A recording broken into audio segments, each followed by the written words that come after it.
మరొక breaking news చూస్తున్నాం. ప్రధానితో భేటీలో వివరాలు లీక్ కావడంపై కేంద్ర మంత్రి కిషన్ రెడ్డి ఆగ్రహం వ్యక్తం చేశారు. తెలంగాణ ఎంపీలకు ప్రధాని క్లాస్ తీసుకున్నారని, తప్పుడు ప్రచారం చేశారని స్పష్టం చేశారు.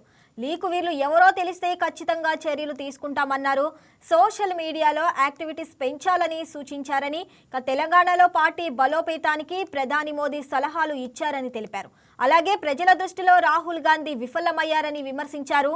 ప్రధాని మోదీపై రాహుల్ చేసిన వ్యాఖ్యలు సరికావని అన్నారు. రాహుల్ గాంధీ అనైతికంగా మాట్లాడుతున్నారని విమర్శించారు. మోదీ స్థాయిని తగ్గించే విధంగా రాహుల్ గాంధీ మాట్లాడుతున్నారన్నారు. రాహుల్ లాంటి నాయకులు లోక్సభ ప్రతిపక్ష నేతగా ఉండటం మన దురదృష్టమని కిషన్ రెడ్డి ధ్వజమెత్తారు. రాహుల్ గాంధీ ఏదైతే వ్యాఖ్యలు చేశారో అది నరేంద్ర మోడీ గారిని మాత్రమే విమర్శించడం కాదది దేశంలో ఉన్నటువంటి 140 కోట్ల మందిని విమర్శించినట్టు వారి యొక్క వ్యాఖ్యలు ఒక ప్రధానమంత్రి లాంటి వ్యక్తికి మరి ఈ రకంగా స్థాయి తగ్గించేటువంటి ప్రయత్నం, అనైతికంగా మాట్లాడేటువంటి ప్రయత్నం రాహుల్ గాంధీ చేస్తా ఉన్నారు. ఇది చాలా దురదృష్టకరము.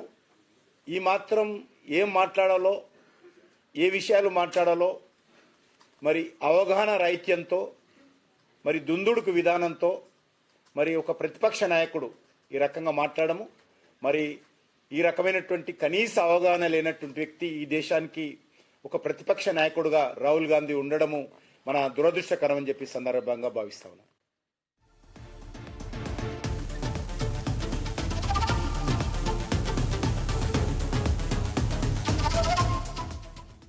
ప్రధానితో భేటీలో వివరాలు లీక్ అవడంపై కేంద్ర మంత్రి కిషన్ రెడ్డి ఆగ్రహం వ్యక్తం చేశారు.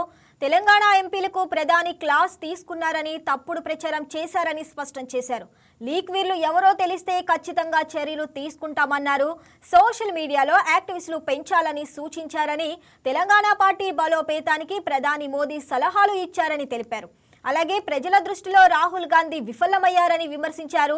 ప్రధాని మోదీపై రాహుల్ చేసిన వ్యాఖ్యలు సరికావని అన్నారు. రాహుల్ గాంధీ అనైతికంగా మాట్లాడుతున్నారని విమర్శించారు. మోదీ స్థాయిని తగ్గించే విధంగా రాహుల్ గాంధీ మాట్లాడుతున్నారన్నారు. రాహుల్ లాంటి నాయకులు లోక్సభ ప్రతిపక్ష నేతగా ఉండటం మన దురదృష్టమని కిషన్ రెడ్డి ధ్వజమెత్తారు.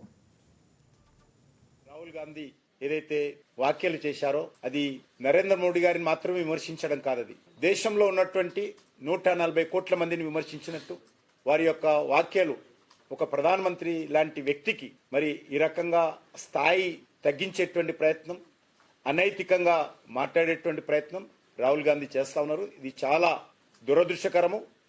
ఈ మాత్రం ఏం మాట్లాడాలో, ఏ విషయాలు మాట్లాడాలో మరి అవగాహన రాహిత్యంతో, మరి దుందుడుకు విధానంతో మరి ఒక ప్రతిపక్ష నాయకుడు ఈ రకంగా మాట్లాడము, మరి ఈ రకమైనటువంటి కనీస అవగాహన లేనటువంటి వ్యక్తి ఈ దేశానికి ఒక ప్రతిపక్ష నాయకుడుగా రాహుల్ గాంధీ ఉండడము మన దురదృష్టకరం అని చెప్పి సందర్భంగా భావిస్తా ఉన్నాం. రాహుల్ గాంధీ ఏదైతే వ్యాఖ్యలు చేశారో అది నరేంద్ర మోడీ గారిని మాత్రమే విమర్శించడం కాదది దేశంలో ఉన్నటువంటి 140 కోట్ల మందిని విమర్శించినట్టు వారి యొక్క వ్యాఖ్యలు ఒక ప్రధానమంత్రి లాంటి వ్యక్తికి మరి ఈ రకంగా స్థాయి తగ్గించేటువంటి ప్రయత్నం, అనైతికంగా మాట్లాడేటువంటి ప్రయత్నం రాహుల్ గాంధీ చేస్తా ఉన్నారు. ఇది చాలా దురదృష్టకరము.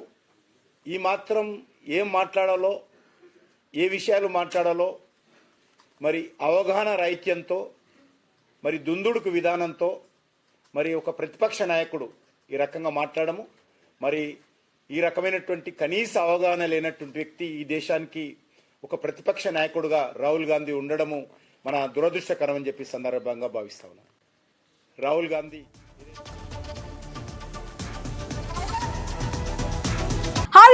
ఈ వీడియో మీకు నచ్చినట్లయితే లైక్ కొట్టి షేర్ చేసి వైకే టీవీని సబ్స్క్రైబ్ చేసుకోండి.